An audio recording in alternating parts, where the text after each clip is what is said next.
Assalamualaikum warahmatullahi wabarakatuh. Perkenalkan, nama saya Tom Saputra dari program studi ekonomi syariah from Institut Agama Islam Negeri IAIN Palopo.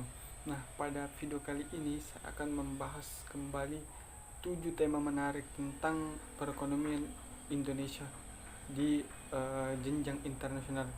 Nah, di sini saya tidak akan membahas satu persatu dari tema yang saya sebutkan tadi, melainkan di sini saya akan membuat dari 7 tema ini menjadi satu rentetan yang saling berkaitan, karena memang dari ketujuh tema yang disebutkan ini memiliki keterkaitan yang sangat erat.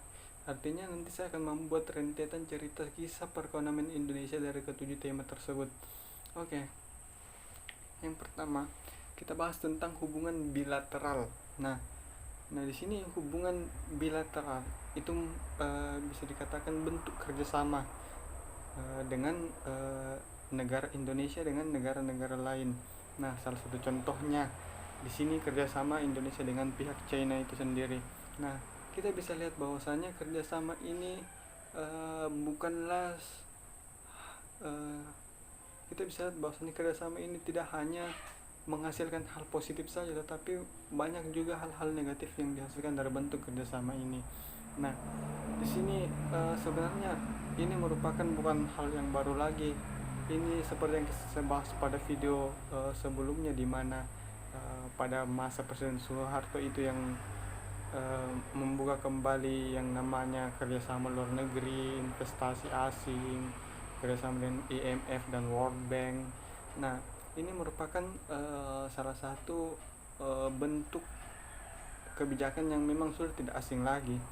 Sebagaimana bentuk kerjasama Indonesia dan China ini yang baru-baru saja semakin erat di masanya Pak Jokowi, karena sebenarnya kerjasama ini bermula ketika China ini membuat sebuah kebijakan yang namanya kebijakan One Belt One Road. Nah, di mana yang digadang-gadang bahwasanya China ingin kembali menghidupkan yang namanya jalur sutra, di mana jalur sutra ini dia mengelilingi semua wilayah, hampir seluruh dunia ini dilalui oleh jalur sutra yang memang kalau kita belajar sejarah bahwasanya dulu ini merupakan jalur yang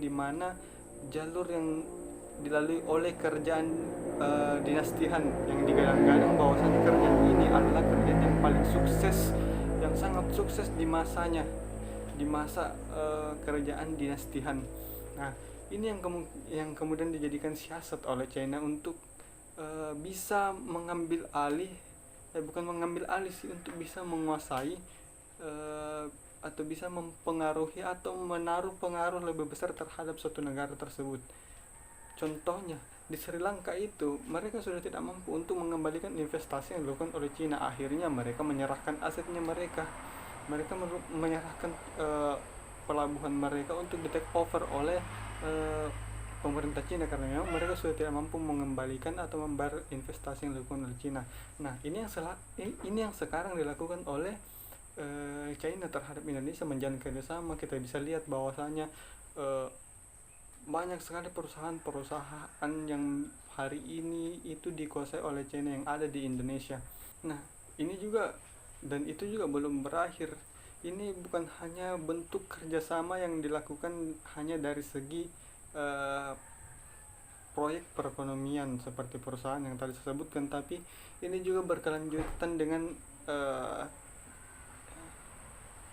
ekspor impor yang dilakukan oleh kedua negara China dan Indonesia, di mana kita bisa ketahui bahwasanya pada tahun 2018-2019 ini gencar sekali dibahas di dunia perekonomian tentang perang dagang antara China dan juga Amerika, di mana ketika Amerika menaikkan tarif impornya sampai 25%, dan itu juga direspon oleh China untuk menaikkan juga tarif impornya sampai 25%. Nah, kembali kita membahas bahwasanya ketika kedua negara besar ini menaikkan tarif impornya, maka otomatis negara-negara yang terdampak adalah negara-negara berkembang, negara-negara yang ada di bawahnya mereka. Nah, kalau kita flashback lagi ke pembahasan yang tadi, bahwasanya ketika Indonesia menjalin kerjasama dengan China bukan hanya dari segi proyek-proyek ekonomi, melainkan juga dari segi ekspor impor, maka sasaran utama China yaitu Indonesia. Ketika kapasitas ekspor yang Cina ekspor kepada Amerika itu dikurangi kapasitasnya karena mengingat bahwasanya tarif impor semakin tinggi, maka sasarannya itu adalah Indonesia. Nah, barang-barang yang diekspor ke Indonesia, ke Amerika Serikat, yang dulunya diekspor ke Amerika Serikat ke pada saat perang dagang itu belum memanas sampai 20, tarif pajaknya itu sampai 25%, otomatis ini berapa kuantitasnya akan dialihkan untuk diekspor ke Indonesia. Nah, ini tentu berdampak buruk bagi kita ketika memang barang-barang sandang papan dan pangan yang atau bahan baku yang kita impor dari Cina atau bahan jadi. Nah, ini memang bisa berdampak buruk ketika produk dalam negeri itu mampu mencukupi apa yang ada di dalam negeri, tetapi kita sebaliknya malah mengimpor lagi dari Cina, karena memang ini ada suatu perjanjian yang disepakati awalnya pada kerjasama yang saya sebutkan tadi, kerjasama One Belt One Road.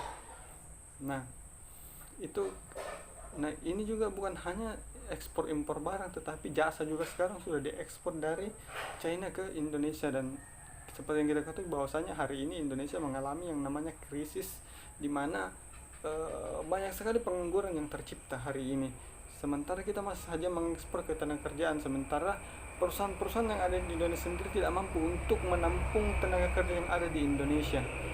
Nah, itu mengenai ekspor dan impor, dan juga bagaimana bentuk perang dagang yang sangat sengit hari ini. Nah, kemudian kita lanjut ke wajah Indonesia di mata dunia dari segi ekonomi itu seperti apa. Nah, seperti yang kita bahas tadi, banyak sekali, mulai dari perang dagang, hubungan bilateral, tarif ekspor impor. Di sini kita akan bahas lagi tentang bagaimana sebenarnya wajah Indonesia di mata dunia dari segi ekonomi. Nah, bisa saya simpulkan sedikit asumsi dari saya mengatakan bahwasanya, sedikit perumpamaan dari saya mengatakan bahwasanya Indonesia di mata dunia bagaikan gadis seksi yang jadi rebutan setiap lelaki. Mengapa saya katakan demikian? Indonesia merupakan negara yang bisa dikatakan negara yang serba ada. Semua ada di Indonesia. Dengan kekayaan alam yang besar di Indonesia, tentu ini menjadi daya tarik tersendiri dari negara-negara lain untuk bisa mengeksploitasi untuk bisa mengeksploitasi sumber daya alam yang ada di Indonesia. Karena memang semua yang dibutuhkan oleh negara-negara lain itu ada di Indonesia. Ada banyak negara yang mengincar Indonesia. Artinya ini tidak jauh beda dengan apa yang saya katakan, bahwasanya Indonesia ini bagaikan gadis seksi yang menjadi rebutan para lelaki, karena memang hampir semua ada di Indonesia, dan ini digadang-gadang menjadi incaran-incaran setiap negara. Nah, ketika nantinya negara-negara maju ini sudah kekurangan yang namanya bahan baku untuk diolah, maka mereka akan berusaha bagaimanapun bisa masuk ke Indonesia untuk mengeksploitasi. Dan itu bukan hanya baru direncanakan, dan ini memang sudah terjadi hari ini. Kita bisa lihat beberapa perusahaan besar yang hari ini yang sudah sejak puluhan tahun mengeksploitasi sumber daya alam kita. Ada beberapa seperti PT Inco, PT Freeport, IMIP, itu kan semua milik orang-orang milik negara-negara luar yang telah sangat lama mengeksploitasi sumber daya alamnya kita.